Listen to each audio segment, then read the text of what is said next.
Yeah, and I thought today what I would do is just talk about, well, one, I want to talk about a new hymn that I'm using this week for the first time in at my church, and it was a suggestion on Sundays and Seasons for this week, and it's called "Look Who Gathers at Christ's Table," and it's actually in the new it's in the new hymnal supplement, and it's number 977. And I thought the words would go well with our context here, so we are using it as a gathering hymn.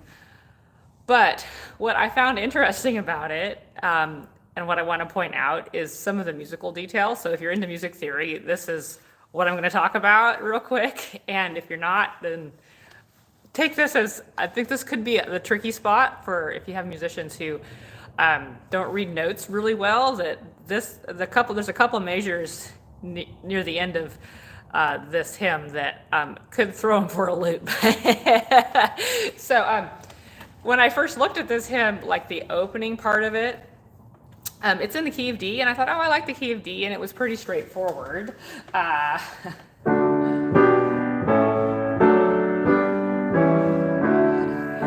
And it just seemed, oh, that's pretty simple. And so as I was playing through it, but then I got down a little ways further. So I will just play through this one real quick, and then when I get to the hard part, I'm gonna point it out. Okay.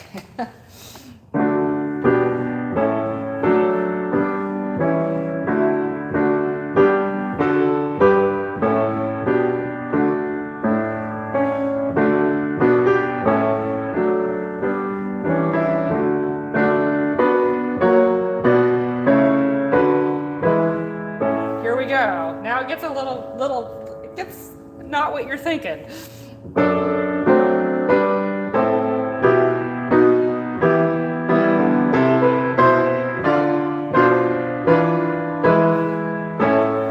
That was a journey of chords.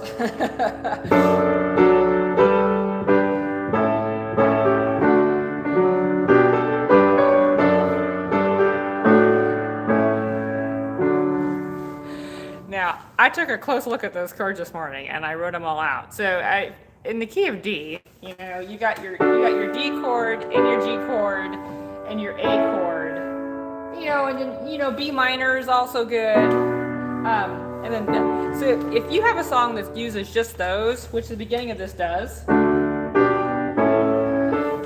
it's easier to play and it's easy to pick up by ear. Now, when you're with a hymn, or with any song, so you have the one chord, which in this hymn is this D chord. It starts on that, and then the natural pull is for the dominant chord, which is the 5, which would be the A chord.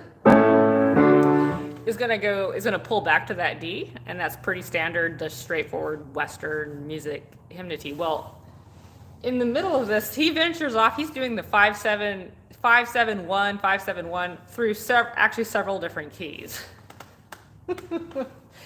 So when the words are, others ask why they're invited, burdened by the wrong they've done, I have to chuckle and wonder, because I don't know the people that wrote this, that the word wrong, the chord is wrong. So I was like, oh, I wonder if they did that on purpose. So you're on a D chord. So others ask why they're invited. So it goes to this D7 chord, which is the 5-7 to the G chord. And then it goes to A minor, and then to E minor. Now E minor and G major would have the same key signature. So though he established it as being in G, he then lands on E minor, which is in the key, but then he does the B7, which establishes it, which is the 5-7 of the E minor. And then we have an A minor, which isn't, and then to a D minor. And D minor is not in G, E minor, or D. So it's just D minor. And then this chord, I don't know what chord that is. I mean, I could probably sit and figure it out. But that's the chord that lands on the word wrong. So burdened by the wrong. That's wrong. That's what made me laugh. I'm like, that's wrong. They've done. And And then that's an A major chord, which finally gets us back to D. And then the rest of the hymn is just back in that straightforward D major.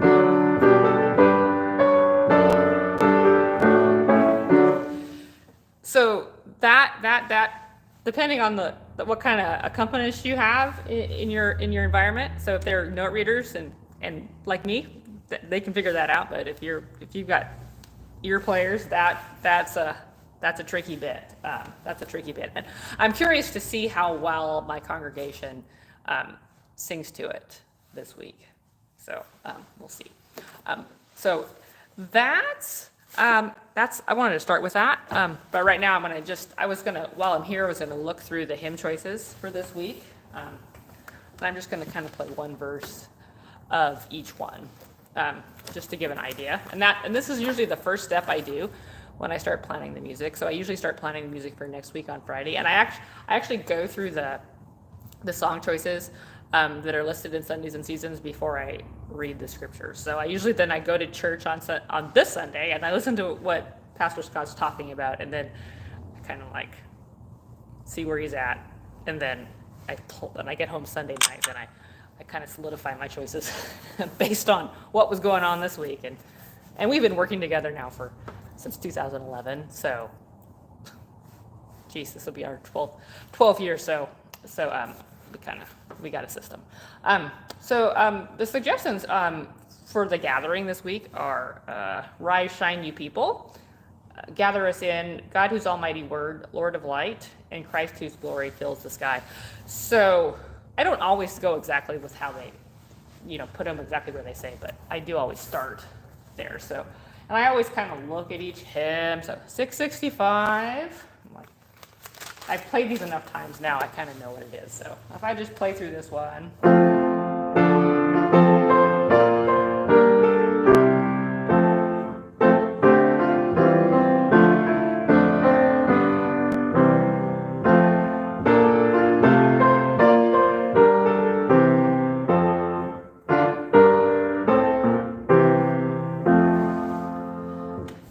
We never sing that one here. So I'll just skip that. The next one's Gather Us In. That's probably the one that I'll choose because we've sang that one a lot, and I know everyone knows it. So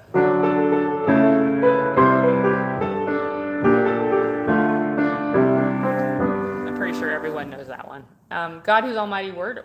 We're using it this week, so I probably for the closing. So I probably won't use it.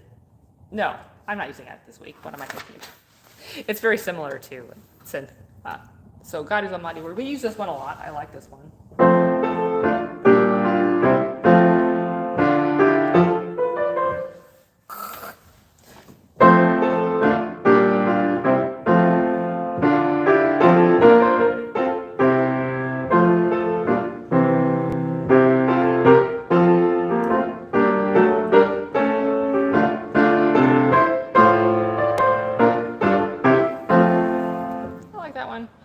Lord of Light, 832.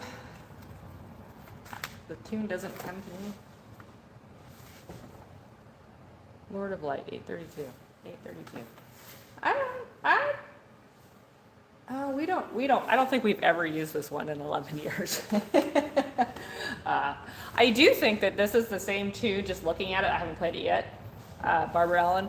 The Detroit Folk Mass, they use this tune for the offertory. I think it's the offertory.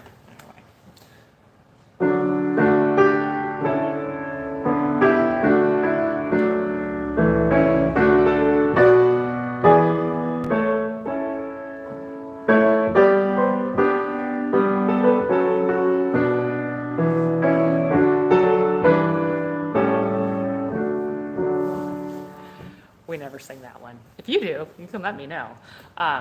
Because everyone has different traditions. Christ Whose Glory Fills the Sky, 553. Let's see. Oh, yeah.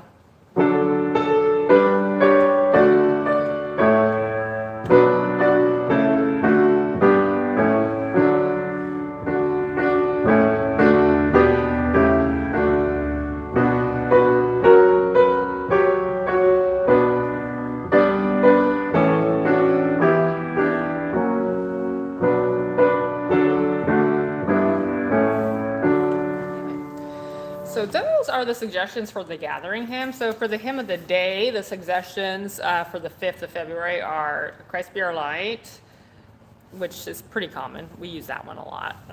I've been using it a lot this season in Epiphany. I think I've used it 2 weeks in a row now for different spots in worship.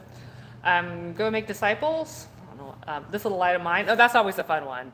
I have a fun arrangement of that. So I'll probably pick that one just because we haven't sang it for a while. And the congregation here really likes to sing it. And I have a jazzy piano arrangement, which I don't have with me today, but I think it's on my YouTube channel. It's actually Lord Whose Love and Humble Service. Although I might not use This Little Light of Mine for the hymn of the day, just after the message. I think I'm more apt to put that as the closing song, even though it's not what's suggested. Lord Whose Love and Humble Service. We like that one here. I usually use that one for, let's think about it. For the troubles and the sufferings, the new one from the All Creation Sings. So anyway, let's see. Christ Be Our Light. I'll just play a snippet. I think pretty much everyone knows that one.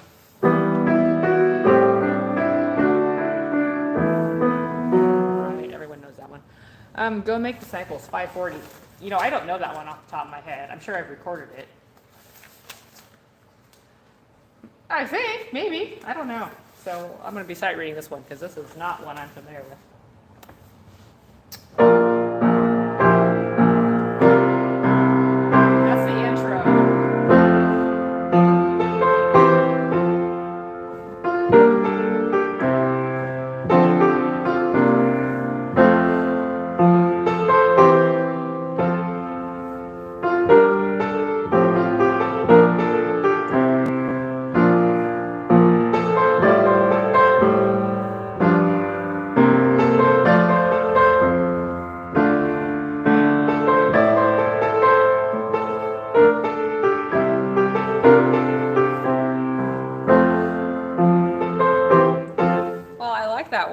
We've never used it.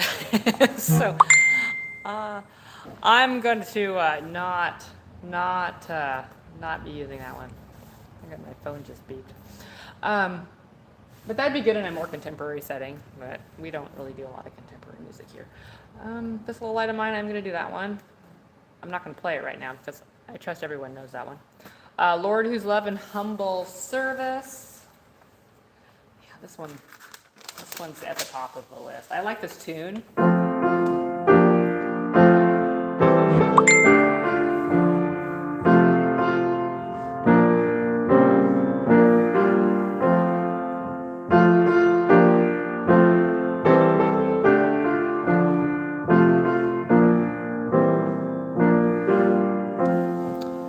So that one. And For the Troubles and the Sufferings. Oh, that's in the new hymnal. I know I haven't looked at that one.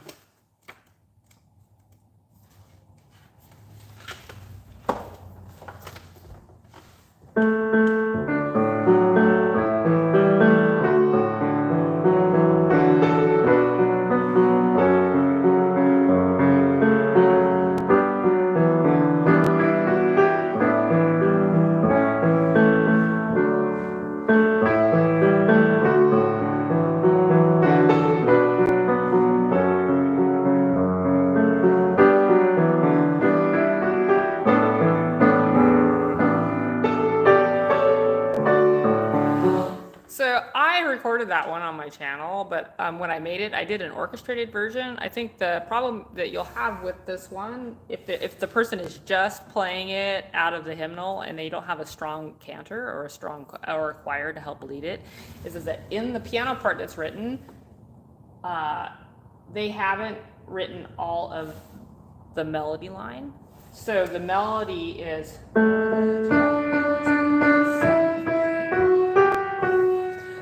That's the first line. That's what would be written. That's what the congregation would sing. But the piano part doesn't have that realized in it.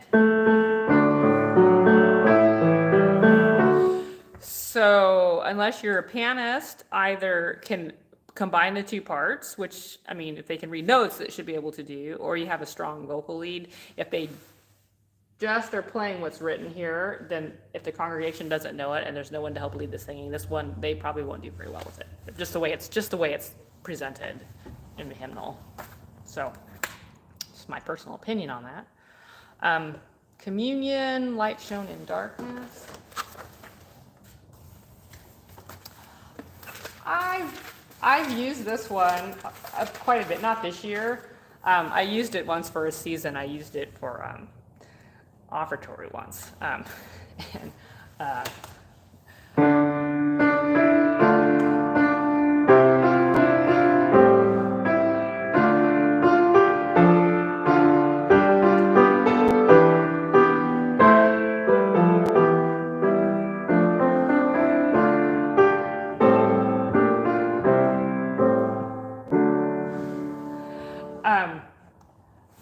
I just remember one of my singers once was like, the words are pretty, of the third verse, are good, but it's a lot of vocabulary. So, Christ's body groaning, suffering, tribulation, longs for God's justice, global transformation. I just remember one of my singers was like, wow.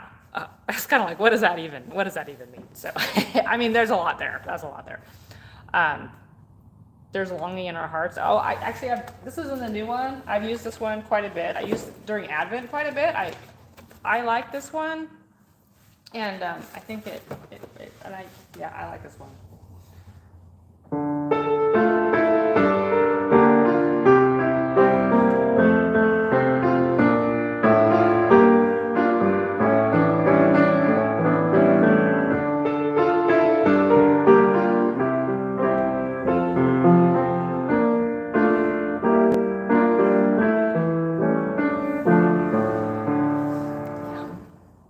So sometimes when I like a hymn, sometimes I'm like, oh, it's there. I'm going to use it. Anyway. And then the sending choices are O God of Light, 507. 507. Whoops. Wrong key.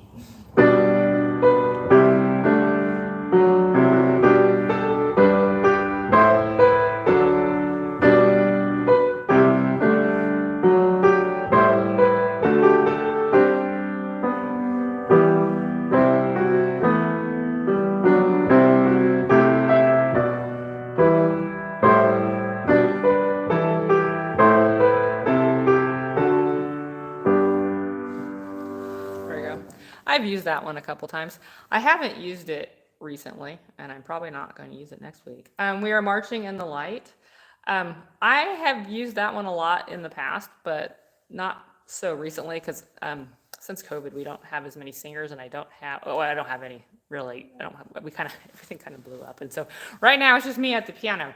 So I have a good choir arrangement of that, and it has a good drum part, like if you have a djembe. I have one over there. So it's kind of fun to do that, but I'm probably not going to play it. Several years ago, when there was me and we had another organist, like we would do a duet. We would do an organ piano duet on "We Are Marching" with the djembe, and then we would get somebody to do the djembe, to do the drum. So sometimes.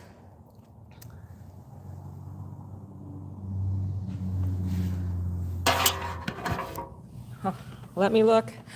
Are you using the new? I am using the new All Creation Sings on and off. I'm kind of slowly trying to to use some of that. So yeah, and so on Sunday, if you have a subscription to Sundays and Seasons online, they have, and maybe you can even, they have like biographical data on all the hymns too. So when I do introduce the hymns to Sundays and Season, in the new supplement, I put it in the bulletin, so people have a little background information, and that makes them kind of like, what is this new song? And so I do that. So sometimes I do, but I have a tendency. A verdant green. Is that in the a verdant green? Is that a hymn tune? Let's see. A verdant green. I'm doing this live on my phone, and so the message, I can't go back and see it. Like the message pops up. Let me see if I can get to it. I don't know what's going to happen. I'm going to push a button.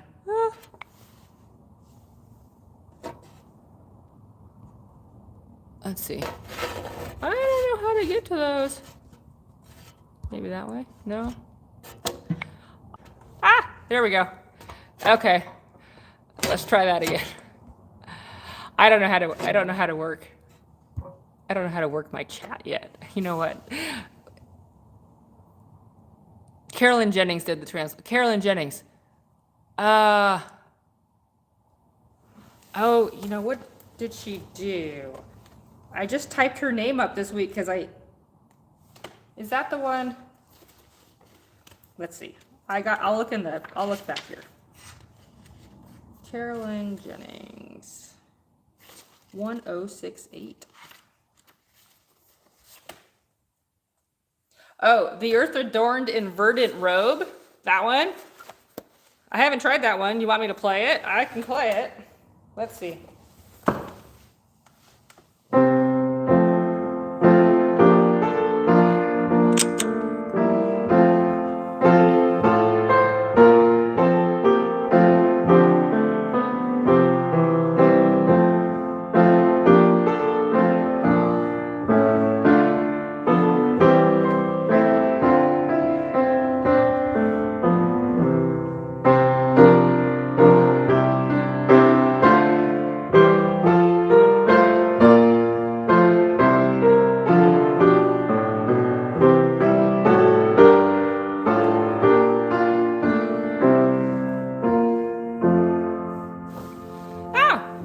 That's a nice one. I'll have to look more closely at that because I literally had never played that one before, but that's a nice tune. Oh, it looks like they have, that's in the key of F, and then they have it written out again in the key of G, but that would be even higher, so I'm an alto, so I'm like, why would you make it higher? But I suppose a soprano would like it higher, but that didn't. Anyway, so that was that one. The Earth Adorned in Verdant Robes sends praises upward surging while soft winds breathe on fragrant flowers from winter now emerging. Oh, that's nice. The sunshine bright gives warmth and light to budding blossoms tender, proclaiming summer splendor. Oh, that's a nice one. That's a nice one. All right. So I was on the closing, the sending songs, O God of Light, we are marching, Thy strong. Oh, that's fun. Well, that would be the maypole. The maypole would be good for that one. So Swedish. So you're Swedish. Well, I'm not Swedish or Lutheran.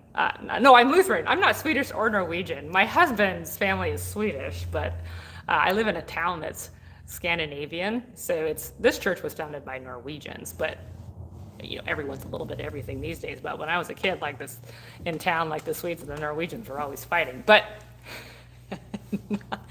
gotten past that now, anyway. But Thy Strong Word. I like that one, but that tune's a little dark right now. It's a minor key one.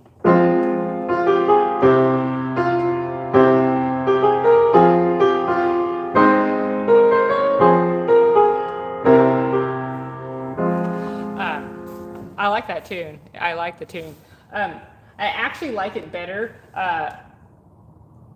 There's one that we use in Lent that has that same tune, and I like all the uses of the word one. And I like to sing it with those words.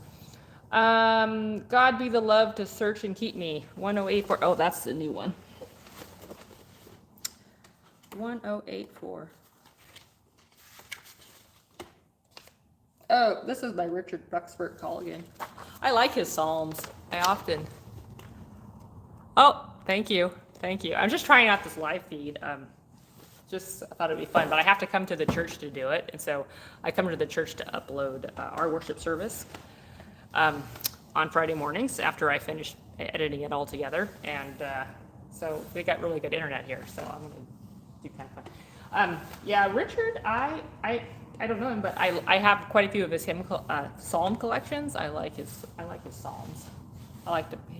I like that. I bought them off from Augsburg. Let's see.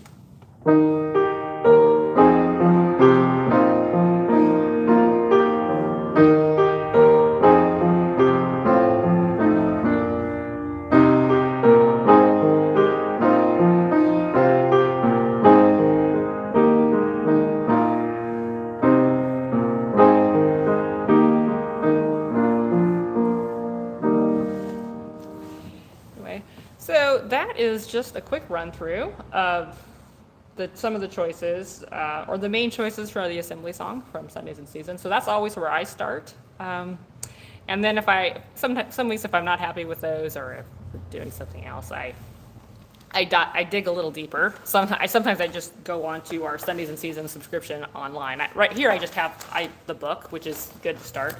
But if I log into our account, then I can do a search for the whole